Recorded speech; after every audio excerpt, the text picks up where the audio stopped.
the numerous steps the Biden-Harris administration is taking to support Americans who seek to depart or relocate within Lebanon. We are working around the clock to help Americans in Lebanon by providing as many options as possible to depart and offering loans to U.S. citizens who need assistance. Since September 27th, the United States has secured more than 4,000 airplane seats for American citizens, lawful permanent residents, and their family members to depart Lebanon. We have reserved seats for Americans and their family members on daily commercial airlines that continue to fly out of Beirut, and we have organized additional flights for U.S. citizens, lawful permanent residents, and their spouses, children, and parents to depart Lebanon. As long as the Beirut airport remains open, we will continue to make more airplane seats available daily. To date, the number of seats available continues to exceed demand. The U.S. Embassy in Beirut remains open and can help Americans who need emergency passports or other documentation. We urge Americans to take advantage of these options. Ultimately, a diplomatic resolution is the only way to achieve lasting stability and security across the Israel-Lebanon border. We are in discussions for when we will be able to achieve that.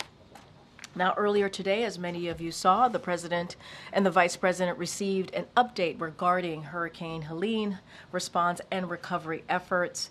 Under their leadership, FEMA has provided $344 million in direct assistance to survivors, along with an additional $180 million to ensure our federal partners can carry out their critical recovery work. More than 8,000 federal personnel are deployed, including FEMA disaster survivor assistant teams that are in neighborhoods across the affected states, helping survivors apply for assistance. These personnel across the Southeast, including Florida, will both continue Hurricane Helene recovery efforts and respond to the impacts of Hurricane Milton.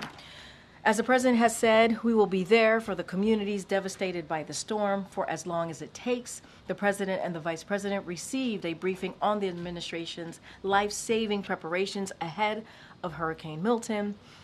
The President continues to mobilize a whole of government effort to prepare for Hurricane Milton. Earlier this week, the President quickly approved the state of Florida's and the Seminole tribe of Florida's request for an emergency declaration pre-Milton landfall.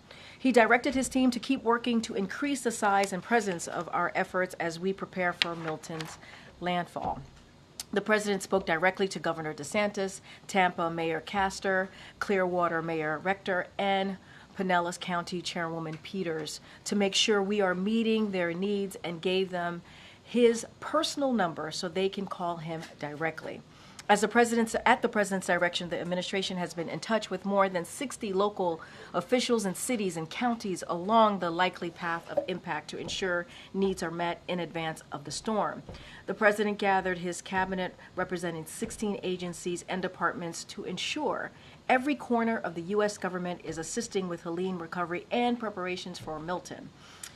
And at the President's direction, FEMA Administrator Criswell will travel to Florida tonight to join the personnel on the ground and ensure every Floridian gets the help that they need. FEMA is pre-staging a full slate of response capabilities in Florida and the region, including 8 urban search and rescue teams, 3 U.S. Coast Guard swift water rescue teams, 15.6 million meals, 13.9 million liters of water already pre-positioned, an additional 20 million meals and 40 million liters of water ready to deploy as needed. More than 1,000 staff already in the region. And as the President and the Vice President have said, any attempts to price gouge Americans, whether at the gas pumps, airport, or hotel counter during this storm, are unacceptable. The Justice Department, FTC, and Consumer Financial Protection Bureau put out a statement warning consumers about those looking to take advantage of natural disasters. The administration will also continue to work out and call out misinformation and conspiracy theories around the storm and federal and state responses. This is wrong, dangerous, and it must stop immediately. We heard the president speak to this just moments ago. Everyone, especially those in positions of power, must do everything they can to encourage survivors to register for assistance, not discourage them by allowing these falsehoods to fester. This storm will be catastrophic. It will be catastrophic. We urge everyone to listen to local officials, and if you are told to evacuate, do so. Please do so immediately. If you can't evacuate or need a safe place to shelter, text shelter and your zip code to 43362 to get a list of open shelters near you. With that, I will turn it over to Administrator Criswell, who is joining us virtually. Thank you so much, Administrator. I know you are incredibly busy today, but thank you for your time. And with that, I'm going to just turn it over to you. All right. Thank you very much, Corrine. So good afternoon, everybody.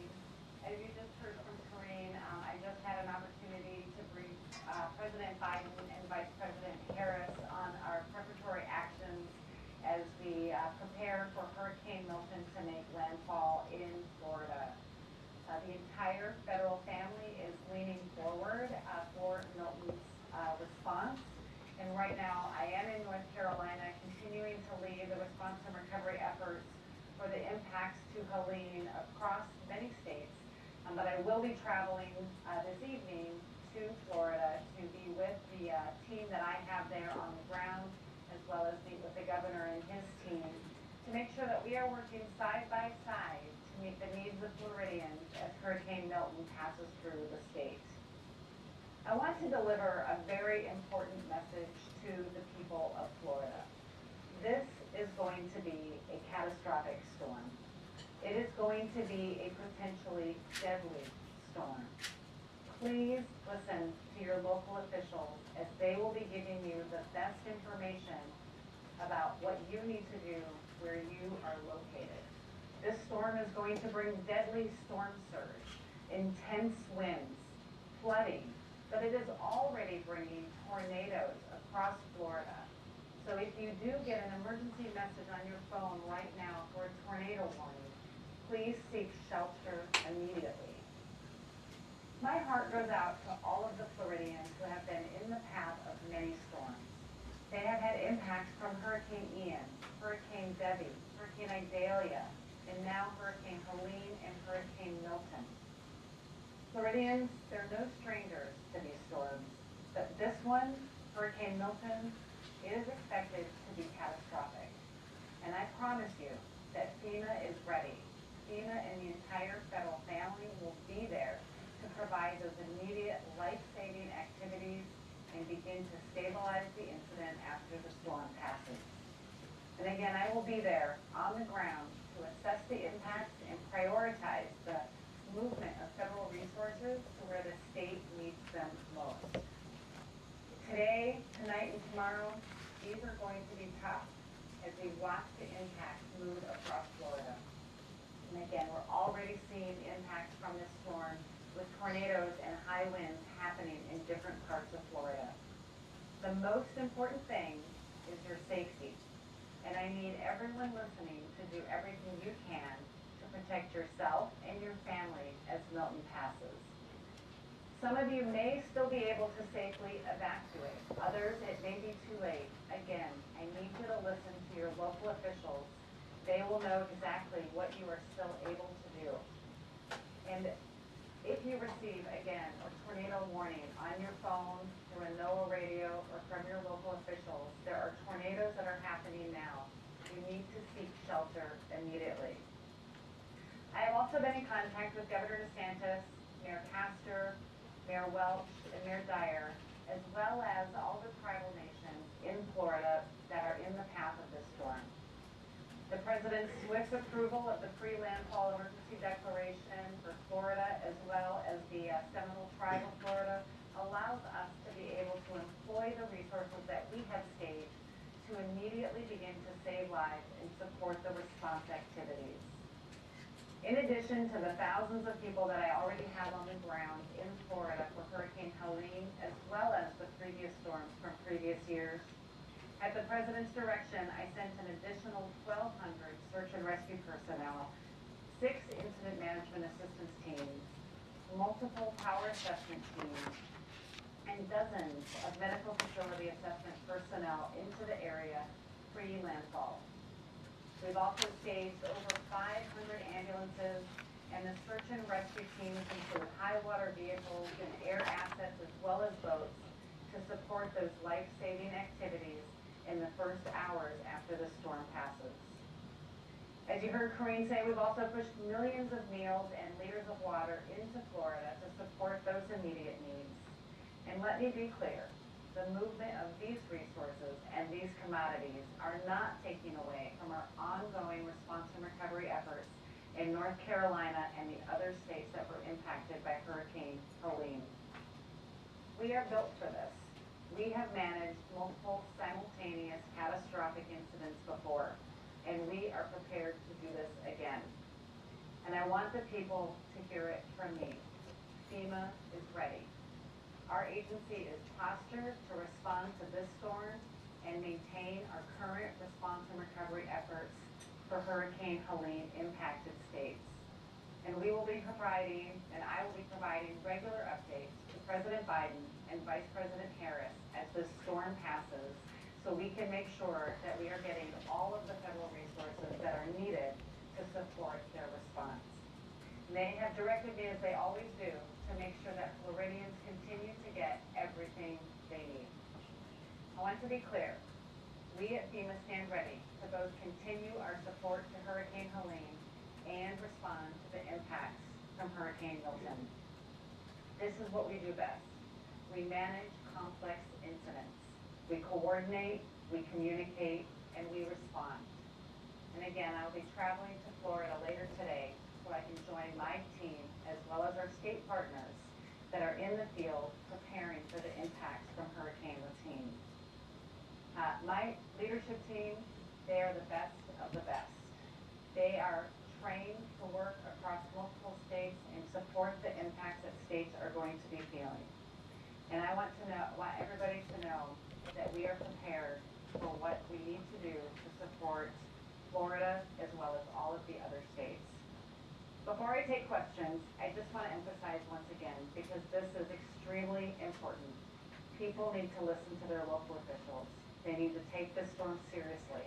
It's going to hit the west coast of Florida as a major hurricane, and it will still be a hurricane as it departs on the eastern coast of Florida. There will be flooding, there will be tornadoes, storm surge. Take the actions you need to protect yourself and your family. We do not need to lose any lives as a result of this storm. We have the time to prepare. Make sure that you're taking those actions now. And with that, Corrine, I'll take any questions. Thank you so much, Administrator. I just want to remind folks that she can only hear us, can't see us. So I'm going to start calling on folks right now. Go ahead, Omar.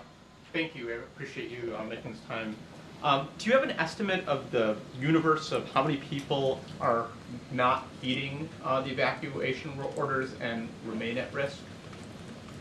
I do not have an estimate, but what I can tell you is that I was in Florida on Monday. I met with the mayor of Tampa and the mayor of St. Petersburg, and I saw people leaving the area. People are listening. They are leaving. But we know there's always a few that want to stay behind and protect their home. This storm is different. This storm is going to bring deadly storm surge. And so I want people who still have time to evacuate to make sure that they're doing so, but doing so safely under the guidance and the advice of their local officials. Go ahead, MJ. Thank you, Administrator. This is MJ Lee with CNN. The White House has been talking a lot about the threat of misinformation, disinformation as it relates to storm recovery efforts.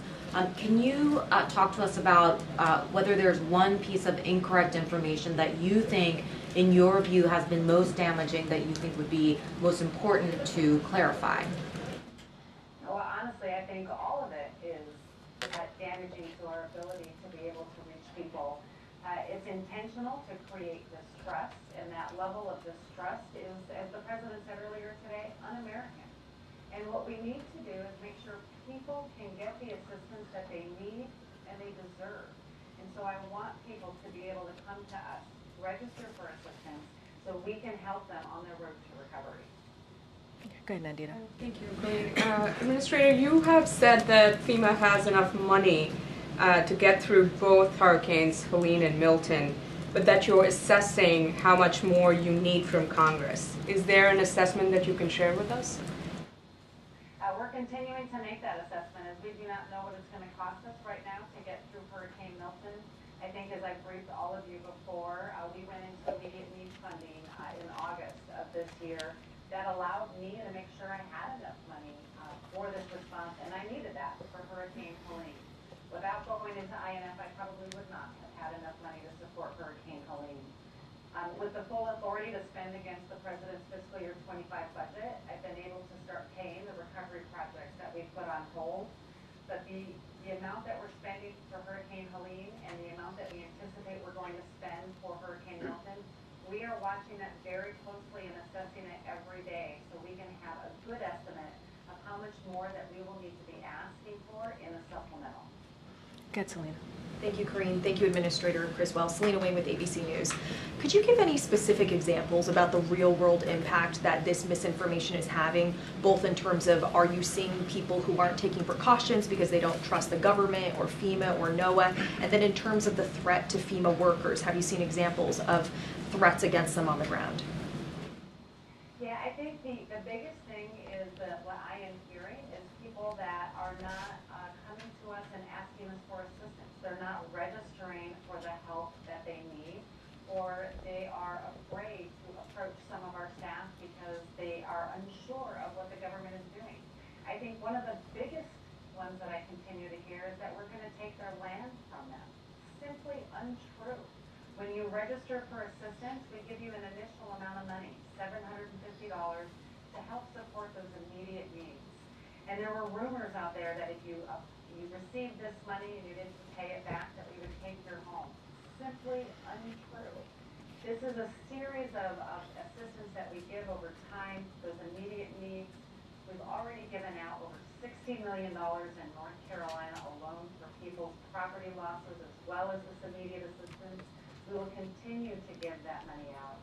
And as it relates to my staff, I mean, it's just demoralizing. I think that if they take it personally, they have left their families and their homes to come here and support people in need, but they're focused. They continue to stay focused on why they're here. They know their purpose, and that is to help people, and we'll continue to do that. Okay. Go ahead, Gabe. Thank you, Administrator. You said before that you have dealt with misinformation in the past. Why do you think that misinformation is so rampant this time around? Is it because of the election? Is it because of certain politicians? Is it because of tech platforms? Or is it because of potentially a foreign actor? Yeah, I mean, I have definitely seen misinformation before. We have had misinformation for, a long time, but we have seen it increase recently. We saw a significant increase in the response in Maui, and even more, the greatest amount that I've seen in this response to Hurricane Helene. I don't want to speculate as to why we're seeing this increase. It's just damaging, and it just makes it harder for us to do our job, and it's a distraction for the people that are out there doing really hard work to help the people get the assistance that they need and deserve. Ken? Could you just describe, the storm is going to be making landfall late at night on the West Coast. To what extent does that add to the complications or the dangers for residents? And just how unique is it, the fact that it will be a hurricane when it hits the West Coast, but also a hurricane when it exits the East Coast of Florida? I think anytime we see a storm hit during the evening, it just complicates things, right? Because we know that we will have power outages as a result of this. It will be dark. People will have to try to protect themselves without the same level of light that they're used to. It just creates a whole other level of complication. But as we heard from Director Brennan earlier today, it is very rare for a storm to be a hurricane when it makes landfall and as it exits the state. It's going to move quickly, according to him, through the state, but that means it's going to create these catastrophic impacts across the state. We're going to see the most significant with storm surge on the West Coast, but we know from Hurricane Ian how much inland flooding and flash flooding that happened on the East Coast in the Orlando area. And so we're concerned about that, and that's why I talked to the mayor of Orlando earlier today to make sure he knew that even though the West Coast was getting a lot of focus on this, that the East Coast is going to have significant threats as well. And that's why I've also got incident management teams right there in the Orlando area to help work side by side with the local officials so we can get those resources in as quickly as possible when this storm is making landfall and moving across the state. And I know, Administrator, you have to head out. Akela, you have the last question. Okay. Hi, Administrator. I'm just wondering if the administration is confident that the election will still be able to be conducted by November, that power outages, that roads will be safe to drive on so voters can cast their ballot. So, the election piece is with the states, and we have resources that we can help them with to ensure we meet whatever needs that they have, and we'll continue to work with them if they have any specific requirements.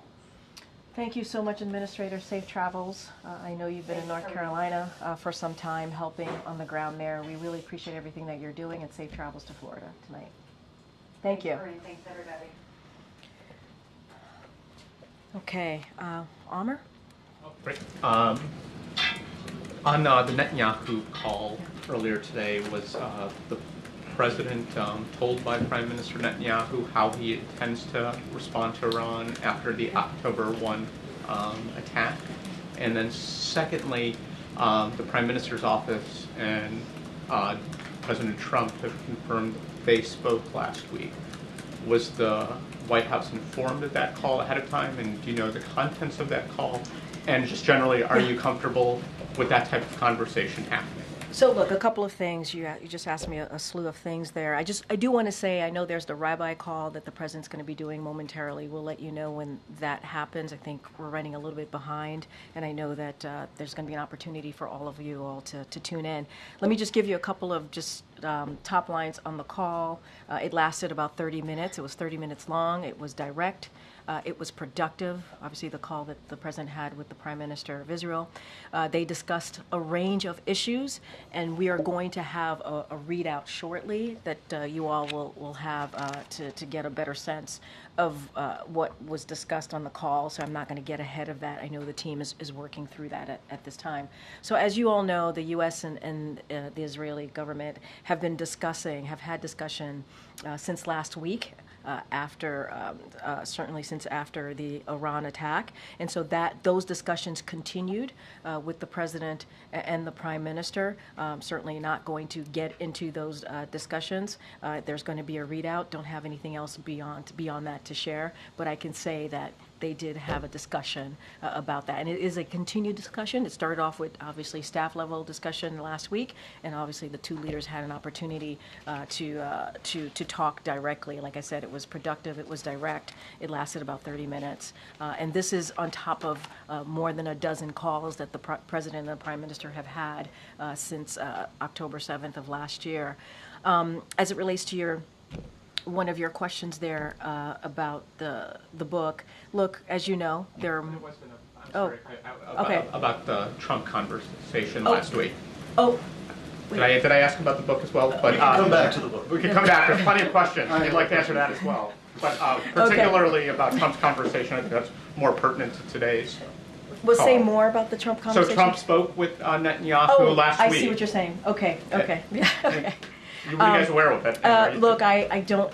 That's something for obviously the Trump team to speak to. I can't speak to that about their conversation. I just don't have anything to add I guess beyond it's that. more relevant. Yeah. Are we having like two different, a former administration and the current administration doing foreign policy at the same time? As you know, there's one president at a time. That has been the way that we've done this, right, in this country, and so that is what exists.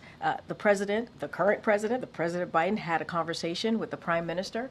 They've had, as I mentioned, more than a dozen conversations since the past year, since October 7th of 2023. And I think what you have seen from this administration is the continued support for Israel's security. You saw that over the past couple of days, obviously since past couple of weeks, when Iran attacked Israel, the president directed his military to protect Israel. He was very proud to be able to do that, and that support continues. They had as I said, a direct a productive conversation, as they've had for many times. This is, when you think about the president and the prime minister, they've known each other for decades, and so that's what I can speak to. I'm not going to get into the former president and his conversation with world leaders.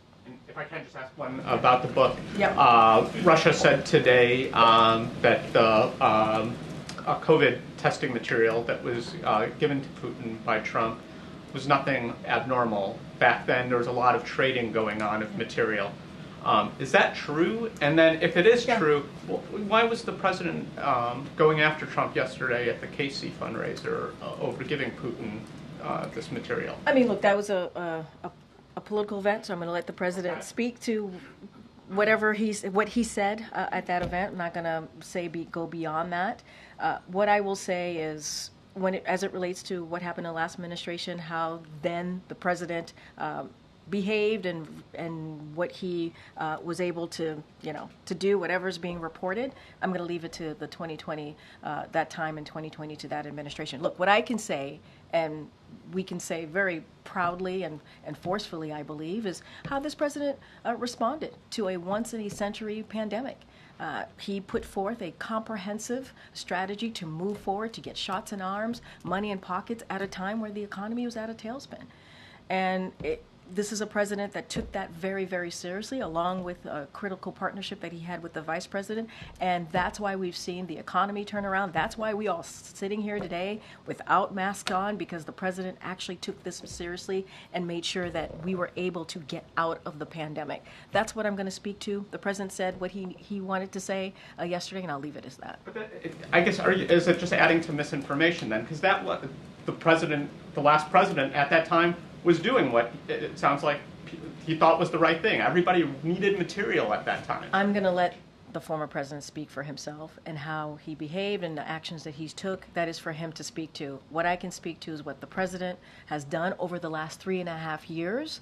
And look, when we came into this administration, we did not have a comprehensive strategy to deal with COVID. That did not happen. I mean, you had a former president who was telling people to inject bleach.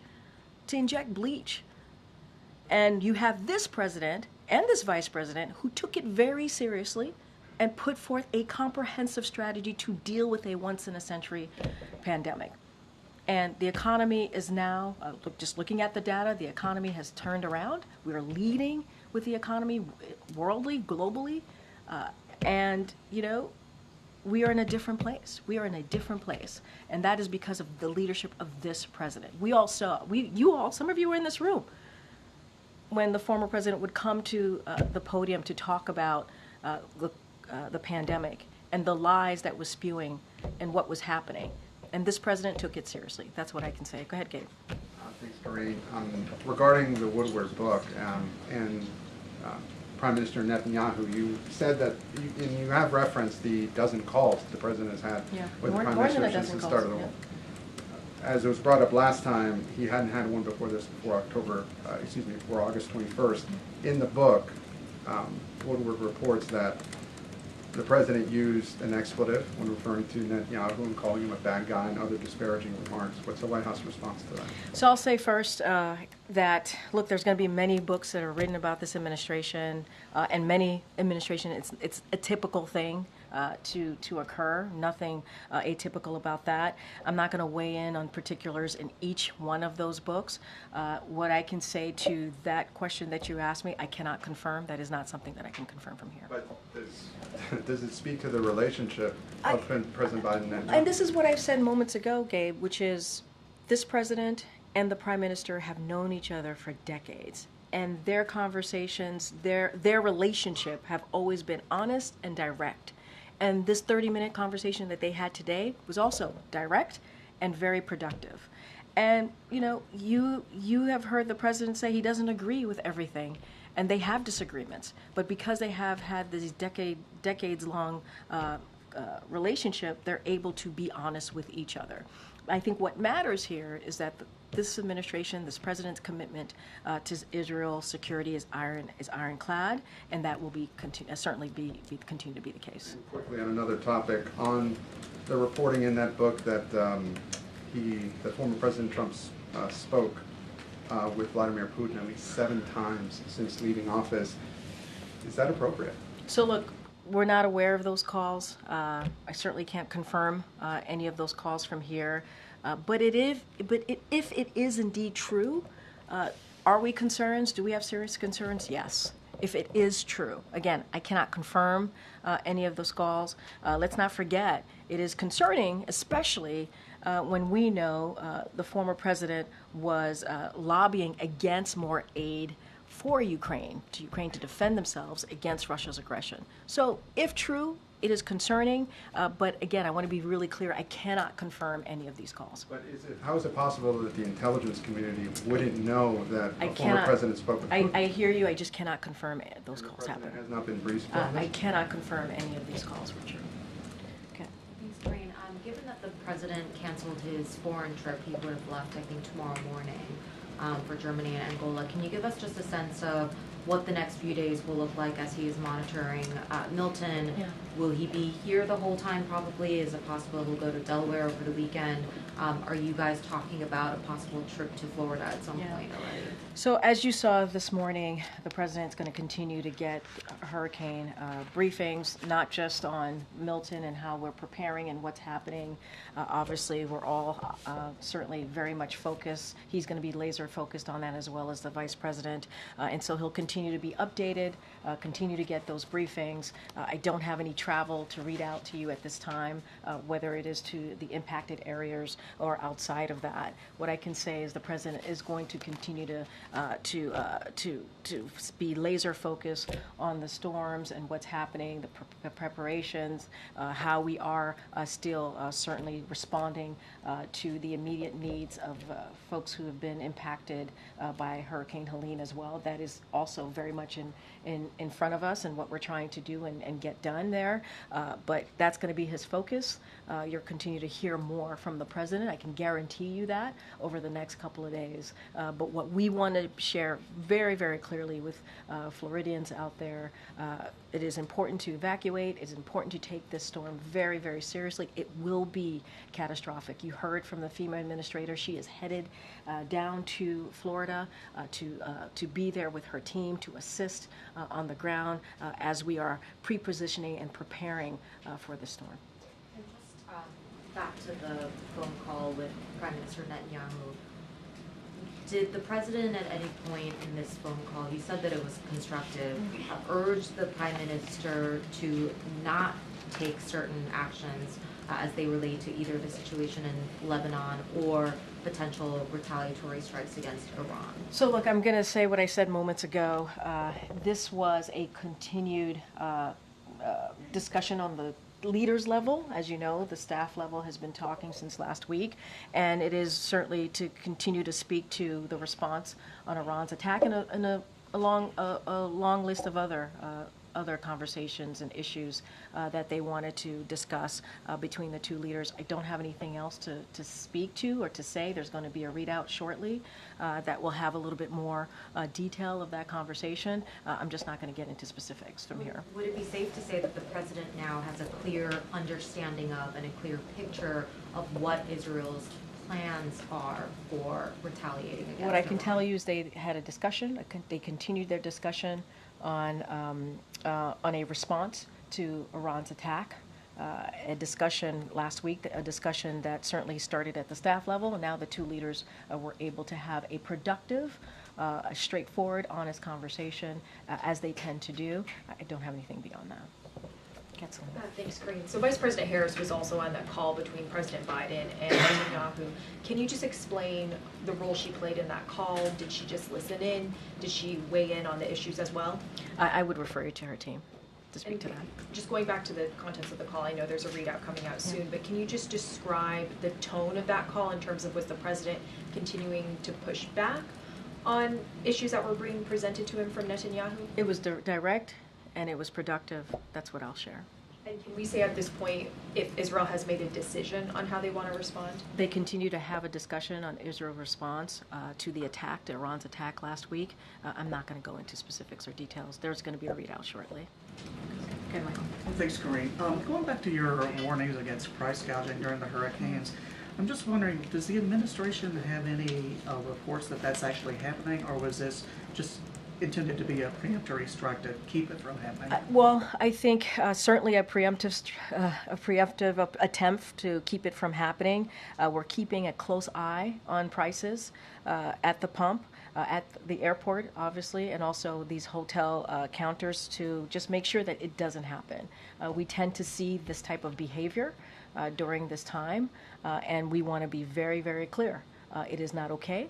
It is not.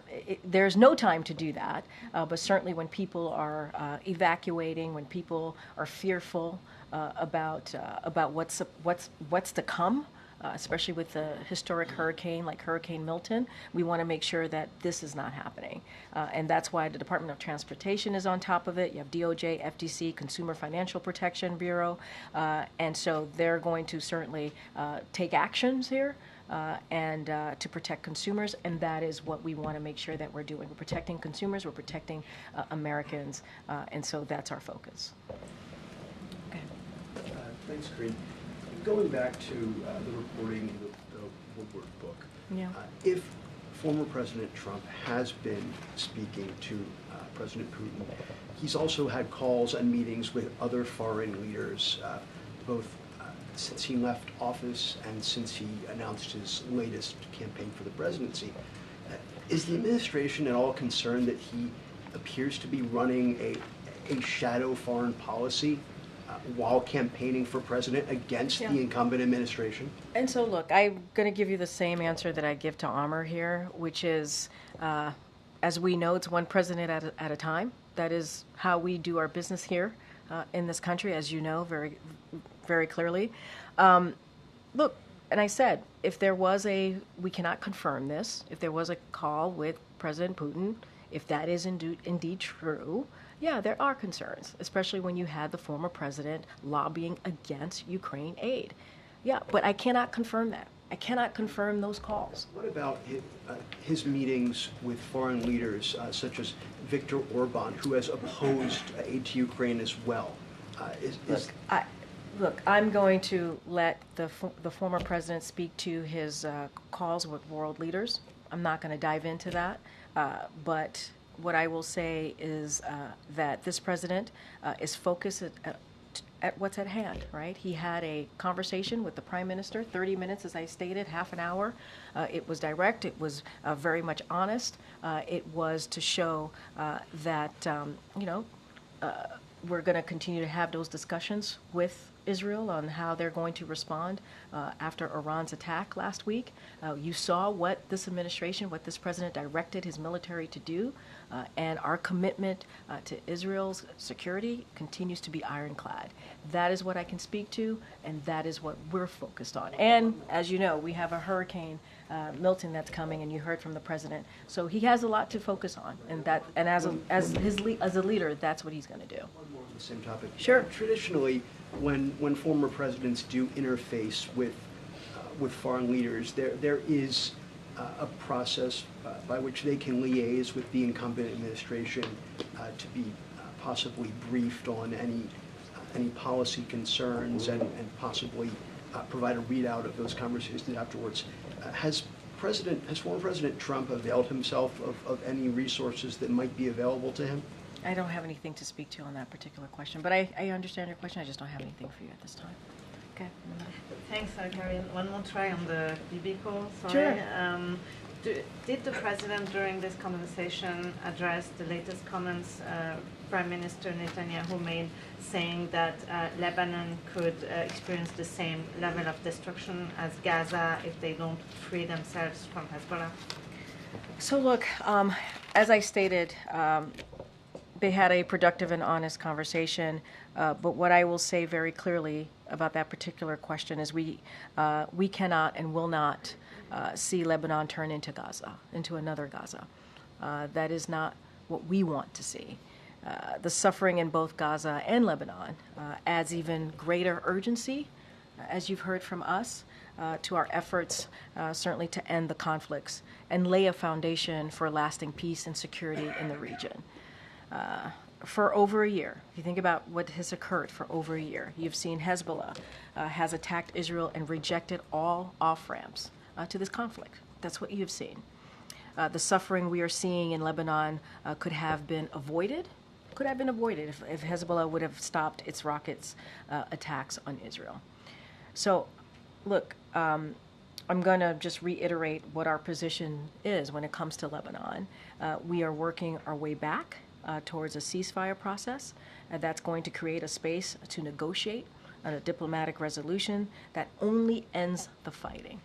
That's what we're going to continue to do, and allow civilians from both sides of the blue line to return home. And we want to see that be done safely and certainly with security as well. And so that's what our focus is going to be on. Okay. Thank you, Corinne. I keep trying to call her. Let me let her go. Go ahead. Thank you. So more on the Middle East. Yeah. At this point, does the White House understand that Israel is planning to attack energy facilities in Iran? So we've spoken to that, and look, I'm not going to get into hypotheticals. I'm not going to get into that from here. That has been asked of the president. That has been asked of us last week. What I can say is that we've had discussions, we're continuing discussions with Israel on their response to Iran's attack last week. I'm not going to dive into it. I'm not going to get into it from here. And so you saw that happening on the staff level, and now what you saw today was that happening on the leaders level. I'm not going to get into hypotheticals or speculations from here. And how would you describe right now the relationship between the president and Netanyahu? I mean, look, they've known each other for decades. And because of that, they're able to have that frank conversation. Because of that, the president's able to be honest, and they're both able to be honest to each other. And I think what I can report to you, and I've said this multiple times already, the conversation that they had today was productive. And it was direct, very much in line with many other conversations that they have had, not just in the past year, but over decades. And I think you've heard the president speak directly about his relationship with the prime minister. And so they've known each other for a long time. They've had a decades-long friendship, and I think that says it all for me. Go ahead, Mandy. Thank you. I will say in the Middle East, you said that the administration will continue evacuating U.S. citizens from Lebanon as long as the airport is open. Do you have any guarantee that Israel is not bombing the airport? Say that one more time. The last part, I didn't hear that. Does the White House have any guarantee that Israel will not bomb Beirut airport? So look, we're going to have very direct conversations with the government of Israel about the shape and the nature, as we speak about Lebanon specifically, right? And the ultimate scope of their campaign. And those conversations are going to continue. And I'm not going to get into specific conversations that we're having, but it will continue to be very direct. And that's what you've seen over the past year, and that's what's going to continue. You also said that you're working towards a ceasefire and a diplomatic solution as the best outcome to the crisis. So how exactly will this materialize, considering that Israel has rejected a ceasefire, a diplomatic solution, and Hezbollah leaders are being killed one after the other? So who are you talking to when you talk about ceasefire? Look, we want to see, as the president has said, we want to reach a ceasefire deal. That's what we want to see. And again, to provide space for that diplomatic resolution, those diplomatic conversations, and we want to see civilians on both sides to return back home. And on both sides of the border, obviously. And so those discussions continue. We have been very clear that those conversations have been continuing for some time now. And ultimately, we need a diplomatic resolution. We understand that. We have to have a diplomatic resolution, and that's the only way to achieve that long-lasting stability. Right? When you think about security across the Israel and Lebanon border. And so that's what we want to see. It doesn't stop us from having those conversations, to having those discussions. Today, you heard from me, you heard from us that the two leaders spoke about an array of issues.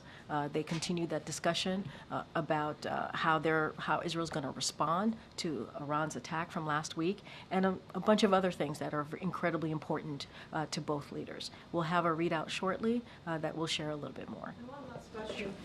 In 2 weeks, there is already 8 hospitals in Lebanon are out of service. There is thousands of being people being killed. There is 1 million forced to flee their homes, and the Israelis has called in for more troops. So how can this not be a scenario in Gaza that we have seen it unfolding?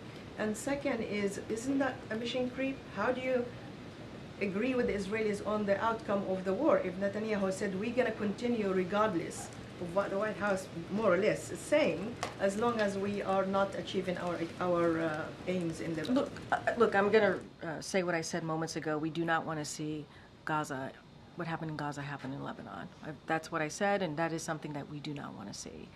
And as we've said, Israel does have the right to defend itself. You know, to go after their security threats that they see. But one civilian casualty is too many, and we've been very clear about that. Israel must take every feasible precaution to prevent civilian harm. And those are the discussions that we're going to continue to have. Look, you heard from us. We announced some humanitarian assistance for Lebanon for the challenges that they're dealing with. $157 million. We announced that last week to deal with those humanitarian challenges. And so we're aware of what's going on, and we've been very clear. We've been very clear on this. Okay, Jared. Just two kind of clarifying questions, at least clarifying for me.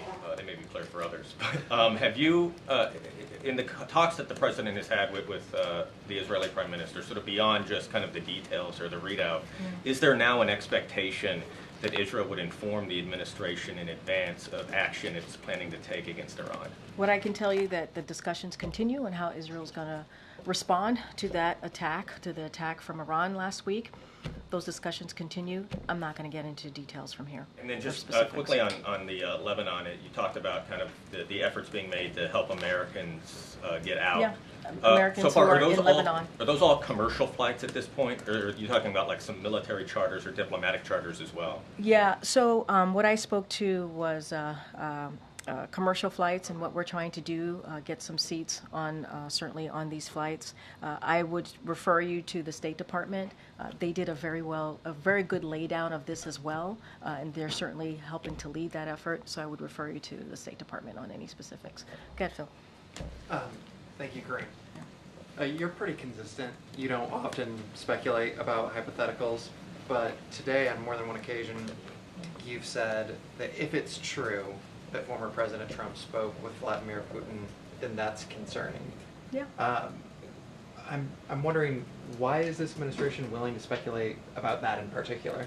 I said if it's true. Speculation. It's speculation, but if it's true, because I knew, right? We all knew that you all will have questions about for us about the national security concerns, about our thoughts about this, and so if it is indeed true. Right? We're talking about President Putin here. We see what's happening in Ukraine, Russia's aggression in Ukraine. That's about democracy. That's about Ukrainians fighting for their freedom. And we've heard the former president say and lobby against the funding for Ukraine. So yeah, if it is true, it is indeed concerning, because we're talking about our national security here. So we want it to be very, very clear. And so I'll leave it there. And then a second question. Sure. Does President Biden regret making Merrick Garland his Attorney General, as Mr. Woodward has reported? Look, the reason I'm able to speculate, because that's a national security concern, I wanted to be very clear about that. But as I've stated many times before, there's going to be many books written about an administration. It's very much typical. And I'm just not going to comment on every specifics, every matter that comes up, or any particulars that come up. And then a national security question. Yeah. Mr. Woodward also reports that according to intelligence reports, White House officials here believed that there was as much of a 50% chance that Russia would use a tactical nuclear weapon in Ukraine. I mean, is that 50% odds number? Is that accurate? And if so, would this administration let the American public know that that kind of risk is real? Again, I'm not going to speak to everything that is in a book, every particular. There's going to be many books written, and we understand that. It's not atypical, but I won't respond to every piece in the book. All right, guys, got to go. Thank you so much. We'll see you tomorrow.